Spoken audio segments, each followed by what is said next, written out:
नमस्कार। राज्य शिक्षा शोध एवं प्रशिक्षण परिषद बिहार पटना में आपका स्वागत है। वर्ग सप्तम में राशियों की तुलना में एक चैप्टर है समानुपात, उसके बारे में आज हम लोग जानेंगे। समानुपात जैसा कि नाम से स्पष्ट है कि समान अनुपात हो, उसके लिए आइए हम पहले एक चित्र देखते हैं और चित्र के माध्यम से बात करते हैं। अभी आपके स्क्रीन पर एक चित्र आया है। बच्चों देखिए, क्या इसमें कुछ गड़बड़ दिख रहा है? कुछ एबनॉर्मल है, कुछ अलग सा है? हाँ, आप पा रहे हैं बिल्कुल सही कि दोनों चित्र में कुछ कुछ एबनॉर्मल है। जैसे पहले चित्र में आपने देखा कि सर की लंबाई अत्यधिक है, यानी देखने से ही स्पष्ट पता चलता है कि इसमें सर की ऊंचाई अधिक हो गई है। जबकि दूसरे चित्र में आप देखेंगे तो पाएंगे कि हाथ की लंबाई काफ़ी अधिक है। यानी हमारे शरीर में भी सर की लंबाई और शरीर की लंबाई के बीच एक अनुपात है। हाथ की लंबाई और शरीर की लंबाई के बीच एक अनुपात है। जैसे ही वो अनुपात गड़बड़ होता है तो स्पष्ट दिख जाता है। अब ये जो अनुपात है ये कैसे होना चाहिए था? रियल में आदमी के शरीर का जो साइज है और सर का जो साइज है उसका जो अनुपात है, बनाए गए चित्र में सर का साइज और शरीर के साइज के अनुपात का बराबर हो, तभी चित्र सुंदर एवं स्पष्ट बनता है।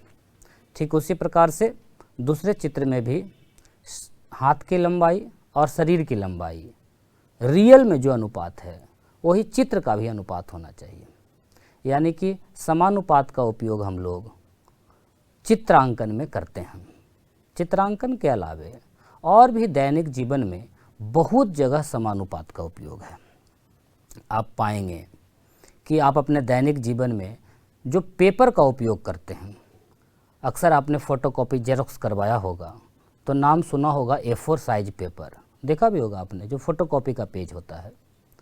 कभी आपने गौर किया है कि उसका जो साइज होता है वो सब जगह, सिर्फ यही नहीं, इंटरनेशनली स्तर पर वो सब जगह सेम होता है, बराबर होता है।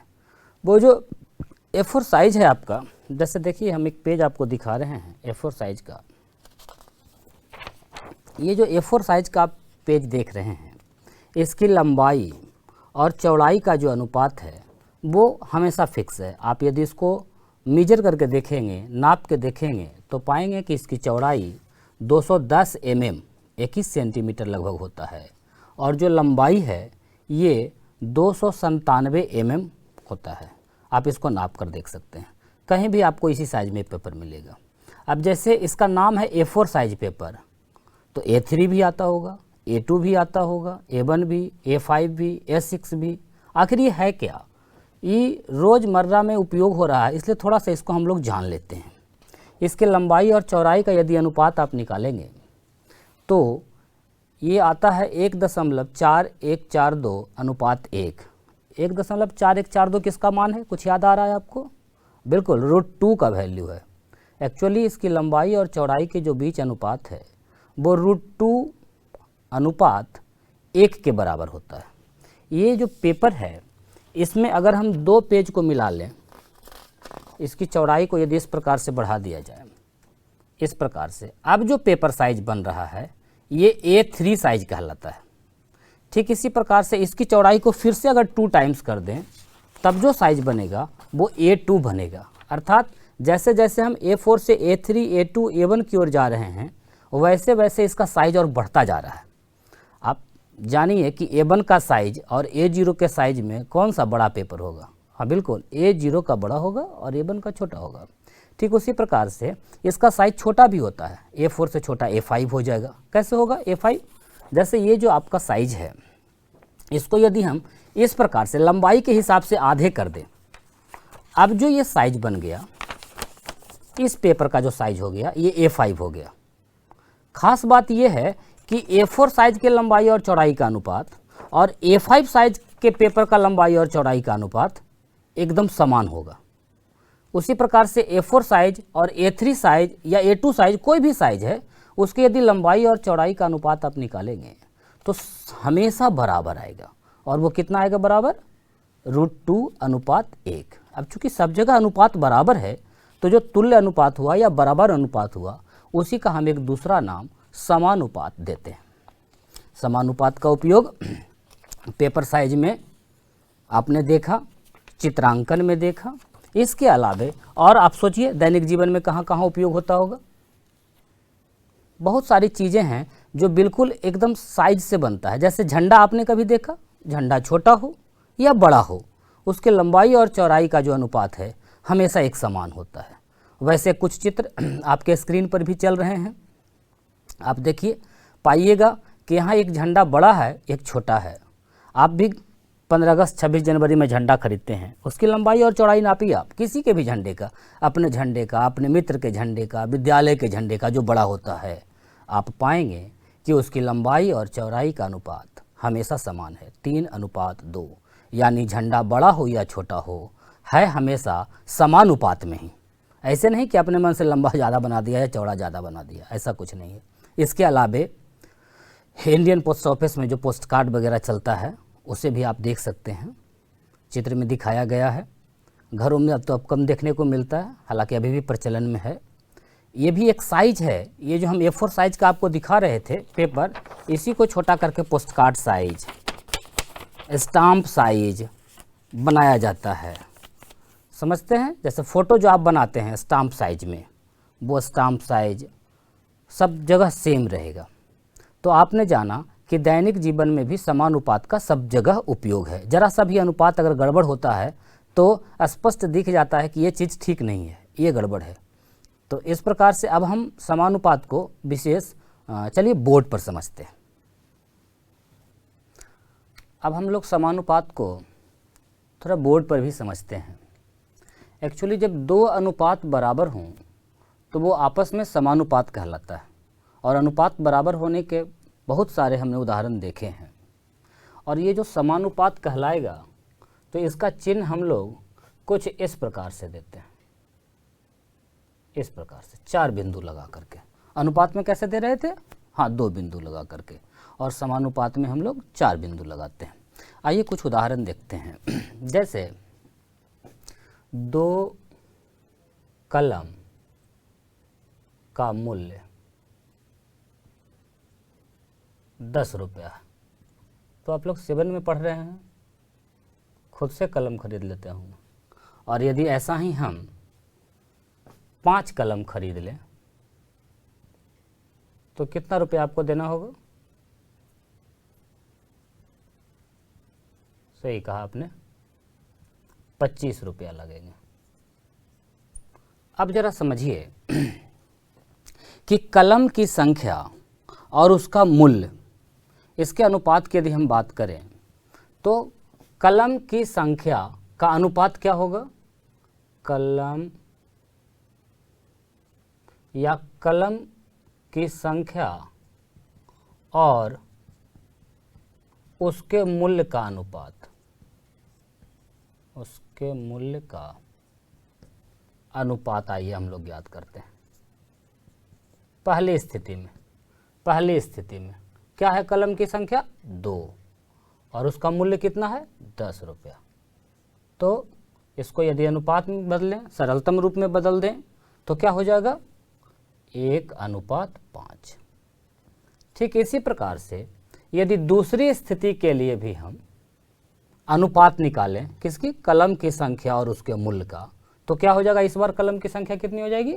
5 अपॉन अनुपात किसके साथ निकालना? मूल्य के साथ, 25। आइए हल करते हैं।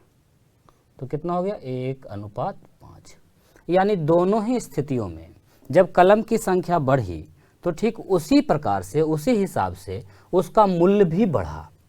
अब ये जो अनुपात है ये दोनों बराबर हो गया, इक्वल हो गया, तो हम लोग कहेंगे कि समानुपात है। अर्थात ऐसा कोई भी किसी के वैल्यू बढ़ने से, क्वांटिटी राशि बढ़ने से यदि उसका मूल्य बढ़ता हो, मजदूर का मजदूर की संख्या बढ़ने के हिसाब से बढ़ता हो, या जितना अधिक दिन तक काम कर रहा है वो उतना अधिक दिन तक पैसा उसका बढ़ता हो, ये सब प्रोपोर्शन होता है। सबको आप समानुपात की सहायता से, अनुपात की सहायता से आसानी से बना सकते हैं। इसका हम लोग उदाहरण भी देखेंगे बहुत सारा। फिलहाल पहले तो हम लोग थोड़ा और समझ लें समानुपात को ही। जैसे अब हम थोड़ा उदाहरण दे रहे हैं, ए नाम का एक व्यक्ति है, वो 5,000 रुपया प्रति माह कमाता है, और इसी का एक दोस्त है बी, वो 7,500 रुपया कमाता है। एक अन्य व्यक्ति है सी, जो 4,000 कमाता है, और डी जो है 6,000 कमाता है। आइए, अनुपात हम लोग पहले पढ़ चुके हैं, तो आइए निकालते हैं ए अनुपात बी। क्या हो जाएगा?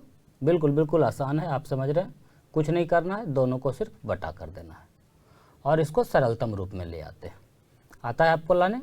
पढ़ा है आपने, 2:3।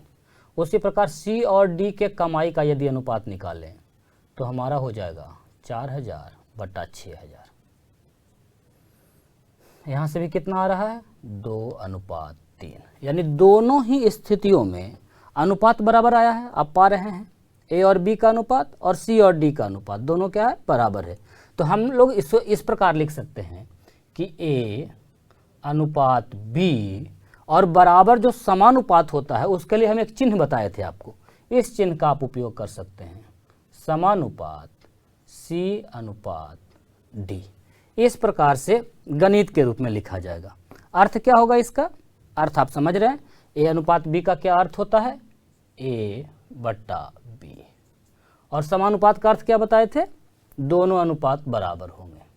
सी अनुपात डी का मतलब क्या हुआ? सी बटे डी। अब ये जो आप समानुपात देख रहे हैं 4 पद में, इसके लिए 4 पद लगे हैं, पहले वाले अनुपात में 2 पद और बाद वाले अनुपात में 2 पद। ये जो 4 पद हैं, इसमें बाहर वाले जो पद हैं ए और डी, इसे हम लोग बाह्य पद के नाम से जानते हैं। इसके बीच में यदि संबंध की हम बात करें, रिलेशन क्या होता है, तो इसके आधार पर आप उसका रिलेशन भी बना सकते हैं। कैसे? ए बटा बी बराबर हो रहा है सी बटा डी, और इस प्रकार से जब बराबर का चिन्ह होता है तो आप लोग क्या करते हैं? हाँ, आरे तिरछी गुना, क्रॉस मल्टीप्लिकेशन करते हैं। आइए करते हैं, तो क्या हो जाएगा? ए गुना डी बराबर बी गुना सी। अर्थात यदि कोई 4 पद समानुपात में हो तो उनके बाह्य पदों का जो गुणनफल है, बाहर वाले पदों का जो गुणनफल है, वो आंतरिक दोनों पदों के गुणनफल के बराबर होता है। या दोनों बात, इसका वाइस वर्सा भी ठीक है कि यदि गुणनफल बराबर है तो वो समानुपात में होगा, या ऐसा कहिए कि यदि वो समानुपात में है तो उसका गुणनफल बराबर होगा। ये 4 पद हो गए। इसमें से यदि कोई एक गायब हो जाए और 3 दिया रहे तो चौथा आप आसानी से ज्ञात कर सकते हैं इसी प्रकार से। यानी कोई भी प्रश्न समानुपात का हो जो बराबर अनुपात में बढ़ रहा हो और उसमें से 3 पद देकर कोई एक पद गायब कर दिया जाए तो उसे हम आसानी से यहाँ से ढूंढ सकते हैं। जैसे सपोज मानिए कि हमें दिया गया है कि 10 मजदूर की मजदूरी 1,300 रुपया है प्रति घंटा, और हमसे पूछा गया है कि 15 मजदूर की मजदूरी क्या होगी, ये पूछा गया है। अब देखिए हमने क्या कहा था कि बहुत सारा चीज़ है जो समानुपात में बढ़ता है। जैसे किसी चीज़ के मूल्य की बात हो, मजदूरी की बात हो, ऐसे ऐसे बहुत सारे उदाहरण भी हम लोगों ने देखे, तो इसे आप समानुपात के हिसाब से बना सकते हैं। यानी कि मजदूर की संख्या का अनुपात और उनकी कमाई का अनुपात हमेशा बराबर होगा, या मजदूर की संख्या और उनकी कमाई का अनुपात, फिर मजदूर की संख्या और उनकी कमाई का अनुपात हमेशा बराबर होगा, समानुपात में होगा। इसे अनुक्रमानुपाती भी हम लोग कहते हैं। तो कैसे बनाएंगे हम लोग? हमने कहा कि 10 का अनुपात जो 1,300 के साथ होगा वही अनुपात मतलब समानुपात होगा 15 के साथ भी, जो कि आपको नहीं दिया गया है, गायब है। और नहीं दिया रहता है तो हम लोग क्या करते हैं? मान लेते हैं, कुछ ना कुछ मानक राशि मान लेते हैं। जैसे suppose X Y alpha beta, जो भी आपको मानना है मान लीजिए। आइए इसे हम लोग इस प्रकार से डिटेल से भी लिख सकते हैं, या आपको हम सीधे तरीका बता दिए हैं कि बाह्य पदों का गुणनफल आंतरिक पदों के गुणनफल के बराबर होगा। तो क्या हो जाएगा 10x, 10 गुना x बराबर 1300 गुना 15। आइए हल कर लेते हैं। x का मान क्या हो जाएगा 1300 गुना 15 बटा 10। इसको हल करेंगे आप तो कितना आ जाएगा 1950 रुपये। इस प्रकार से आप आसानी से यदि 3 पद दिया रहे तो चौथा पद निकाल सकते हैं। समानुपात का विभिन्न जगह उपयोग है और ये पूरे चैप्टर में आपको बहुत सारे प्रश्न दिए गए हैं। हम चाहेंगे कि आप किताब पर जाएं, वहाँ से प्रश्नों को बनाएं। काफ़ी आसान चैप्टर से आपको आनंद आएगा। आम जीवन से जोड़ के बनाएं, काफ़ी अच्छा लगेगा। इसके अलावे कभी कभी क्या होता है कि 3 ही पद से समानुपात बन जाता है। वो कैसे होता है, एक बार थोड़ा सा दिखा देते हैं कि 3 पद से ही समानुपात का निर्माण कैसे होगा। जैसे सपोज मान के चलिए कि a है, इसका वैल्यू दिया गया है कुछ भी, सपोज 20 दिया गया है, और b का वैल्यू दिया गया है 40, c का वैल्यू दिया गया है 80। इस प्रकार से अब देखिए यहाँ यदि हम अनुपात निकालें a और b का तो क्या होगा, a अनुपात b बराबर 20/40, यानी कि 1 अनुपात 2। उसी प्रकार b और c का यदि अनुपात निकालें तो क्या पाएंगे आप, 40/80, अर्थात 1 अनुपात 2। इन दोनों ही स्थितियों में आप पा रहे हैं कि दोनों का अनुपात बराबर है, अर्थात समानुपात में है। हम इसे इस प्रकार लिख सकते हैं, a अनुपात b समानुपात b अनुपात c। यहाँ कुल पदों की संख्या कितनी है, 3, a, b और c, और इतना ही से आपका समानुपात का निर्माण हो गया है। तो यहाँ पर ये जो बराबर है दोनों, b इसमें भी b इसमें भी, तो इसे कहीं कहीं मध्यानुपाती कहा गया है, मध्यानुपाती। आइए जरा इसको हम लोग विस्तार से लिखें। अर्थ तो आप समझते ही हैं, a अनुपात b का मतलब a बटा b, समानुपात का मतलब बराबर, b अनुपात c का मतलब b बटा c।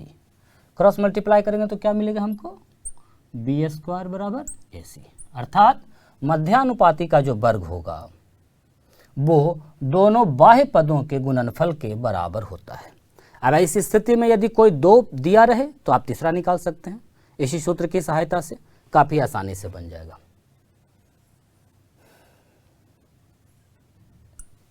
इस प्रकार से समानुपात अब समाप्त करते हैं। अब आप घर पर इसको रिवाइज करें, बनाएं। धन्यवाद।